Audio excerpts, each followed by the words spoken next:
یہ کوفہ کوئی پرانی بستی نہیں تھی، اس کی ابتدا 17 ہجری میں ہوئی، رسول کے بعد، کیونکہ یہ جگہ جو تھی، یہ کوفہ جہاں پہ یہ جگہ ہے، یہ جگہ بڑی موزوں تھی۔ یمن، فلسطین، خلیج فارس، ایران، یعنی کہ اسے شط العرب عرب کہا جاتا تھا۔ یہاں سے مختلف ملکوں کو رستے جاتے تھے۔ یہ ایک ایسا مرکز تھا جہاں پہ تمام ملکوں میں جہاں جہاں فوجیں بھیجی جا رہی تھی انہیں اچھی طریقے سے مانیٹر کیا جا سکتا تھا۔ جب پہلے خلیفہ کا دور تھا تو کیوں ایک نے مختلف ملکوں پہ فوجیں بھیج دی تھی ملکوں کو فتح کرنے کے لیے۔ آل محمد نے لشکروں کے ساتھ علاقے فتح نہیں کیے، کردار کے ساتھ فتح کیے،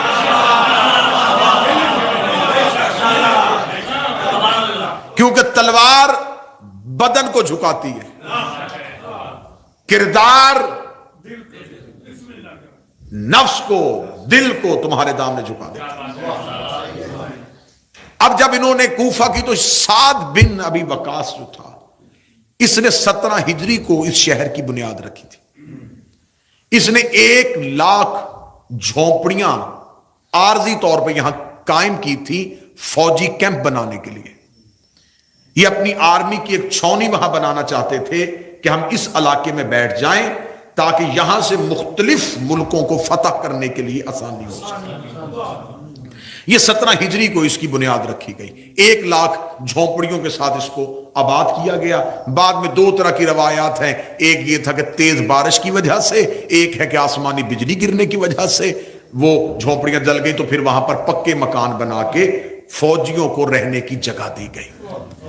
ایک بات آپ ذہن میں رکھیے گا، اگر آپ تہذیبوں کا مطالعہ کریں تو یہ بات سننے میں آپ کو، دیکھنے میں، مطالعے میں ضرور ملے گی کہ جہاں مختلف تہذیبوں کے لوگ آباد ہوں وہاں امن بڑی مشکل سے ہوتا ہے، کیونکہ کوئی تہذیب دوسرے کو ماننے کے لیے تیار نہیں۔ جتنا میں نے اپنی زمانہ طالب علمی سے لے کے اب تک تہذیبوں کا مطالعہ کیا ہے تو مجھے نظریات پہ لڑائیاں کم نظر آئی ہیں، ذاتیات کی لڑائیاں زیادہ نظر آئی ہیں۔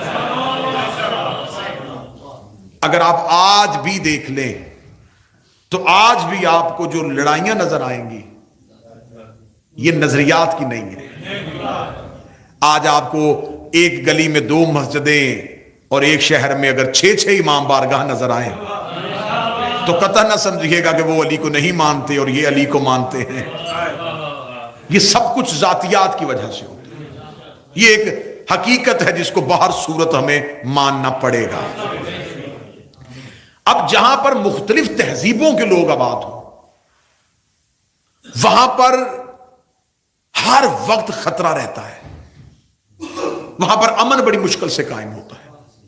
اب یہاں پر کیونکہ مختلف، کوئی فوجی کہیں سے، کوئی فوجی کہیں سے، کوئی فوجی کہیں سے، انہیں آباد کیا گیا۔ جو آباد ہوا اس نے دیکھا کہ اچھی رہنے کی جگہ ہے، اس نے اپنی فیملی کو بلا لیا، اپنے خاندان کو بلا لیا، مختلف جگہوں سے لوگوں نے نقل مکانی کرتے کرتے کرتے اس شہر کو آباد کر لیا۔ جب اس شہر کو آباد کر لیا تو اب اس شہر پہ ایسے ایسے لوگ تھے کہ مثلا اگر آپ عرب میں مکہ میں چلے جائیں تو اس میں چند قبیلے تھے، مدینہ میں چند تھے، اس میں چند قبیلے نہیں تھے، اس میں عرب کے تمام قبائل کے لوگ رہتے تھے۔ اب جب عرب کے تمام قبائل کے لوگ رہتے ہوں تو وہاں پر ایک قبیلے کو دوسرے قبیلے کے مخالف اکسا لینا، ان کو ان کی حمایت میں لے کے آنا، یہ بڑا آسان کام تھا۔ اور ہو بھی وہ سارے کے جو لڑنا جانتے ہوں، یعنی کہ ہیں بھی سارے جنگجو اور سارے ہی جنگجو وہاں پہ ہیں اور مختلف قبائل کے ہیں۔ اب جب تیسری خلافت کا دور میں نے کل آپ کے سامنے پڑھا تو اس میں شام کے حاکم کی اگلی نظر کوفے پہ چلی گئی۔ اس نے کہا کہ میں سارے علاقے کو میں زیادہ بڑی حاکمیت بنا لوں گا اگر کوفہ ہی میرا مرکز بن جائے۔ اب اس کی نظریں کوفہ پر جمی ہوئی تھی اور تیسری خلافت کے دور میں اس کے لیے رستہ ہموار کر دیا تھا کہ کوفے میں ایک انتہائی بد کردار شخص کو کوفے کا گورنر بنا دیا تھا۔ اسے اسلام کے ساتھ کوئی غرض ہی نہیں تھی، وہ کہتا تھا کہ بس مجھے